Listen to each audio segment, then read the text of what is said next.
Good morning! So, I'm checking on my aglonema plants. Ang lakas ng ulan kagabi, guys.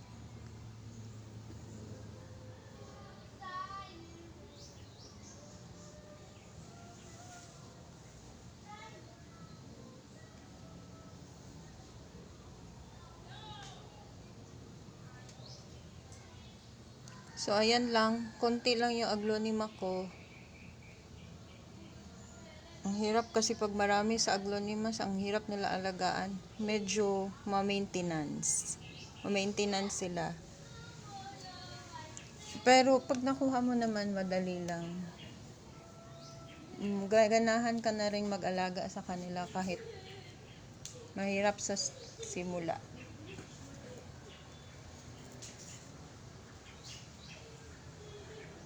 Ayan si Mahaseti. Mahaseti ko. Si Aladdin.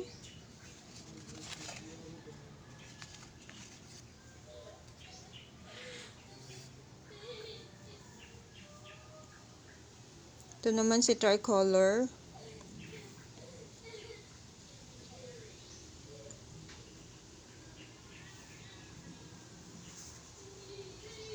Tricolor na one leaf. Tricolor na mother na may baby. Isang tricolor na for cutting ulit kasi yan mataas na yung stem niya. Pwede na yan makat. Ito naman si tricolor na sa node.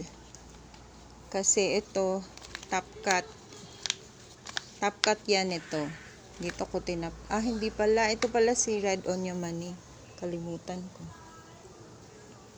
So, yan si red onion. Yan si red onion na top cut ko. Pinutol ko siya. Yan. Ang lash na niya. Konti lang yung ugat to nung pinutol ko siya.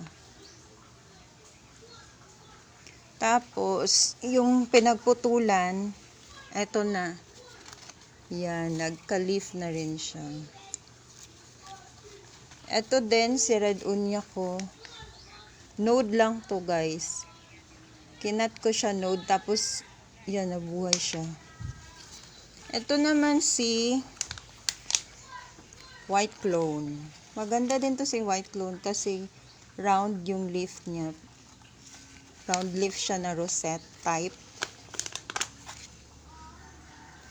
Top cut ko din to. Then, ito naman si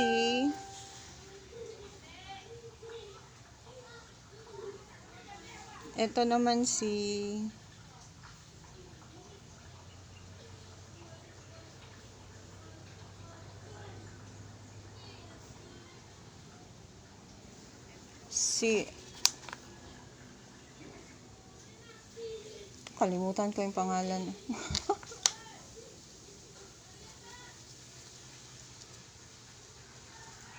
Maganda to kasi may parang light pink siya. Tapos, gusto ko sa aglos yung mga ipagka-round leaf. Magaganda tingnan. Ito yung Aladdin na baby. Ito si Orange Gold Star. Ito si Red Onion din yata to na baby. Ito naman si Diana na baby. Ayan si Diana na medium size. Diana naman na mother ito. Ito si green ball. Gusto ko yung mga ball type. Kahit green lang siya. Yung parang mga dwarf na rounded yung leaf.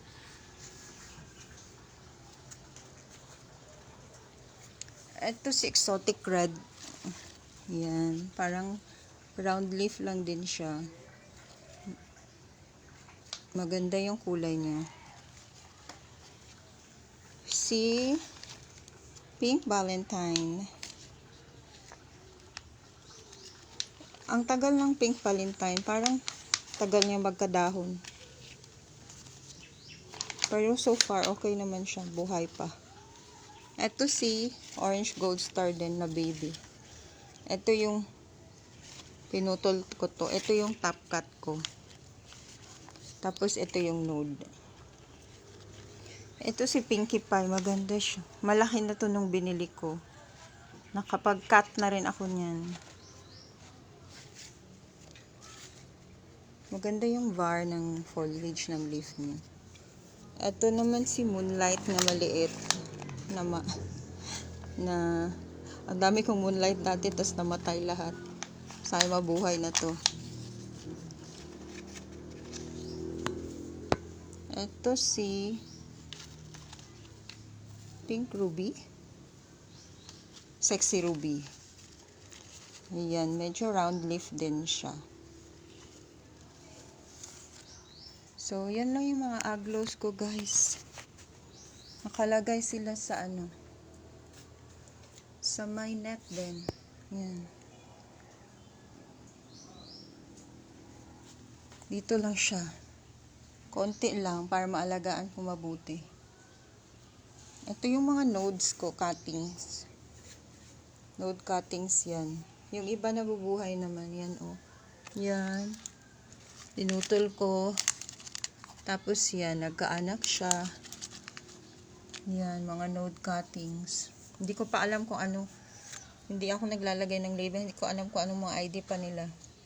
Malalaman ko pag nag-mature na kung ano yung kulay ng dahon. So, yan lang. Sa aglonema, kailangan maintenance ka talaga ng spray every week. Lalo na pag umuulan. Kasi, prone sila magka-fungus. So, pesticide, fungicide, tapos, check mo kung yung medium niya is matagal na. Kasi, prone na siya magka-root rot pag old na yung medium niya. Kailangan yan bago. Para hindi magka-root rot. Tapos, bright and direct sunlight yung gusto niya. Kailangan talaga niya bright and direct. Hindi naman masyadong shaded kasi yung color ng leaf niya hindi na i-enhance. Filtered lang na maliwanag. Na yung maraming exposure sa sunlight pero filtered. Yan yung gusto na aglonemas. Tapos, fungicide and pesticide every week. Organic lang naman ginagamit ko sa mga aglonemas ko. Hindi ako gumagamit ng mga synthetic. Yan lang sila. So, that's all for now, guys. Thank you for following sa page ko and for all your support. Thank you so much. Happy weekend. Bye.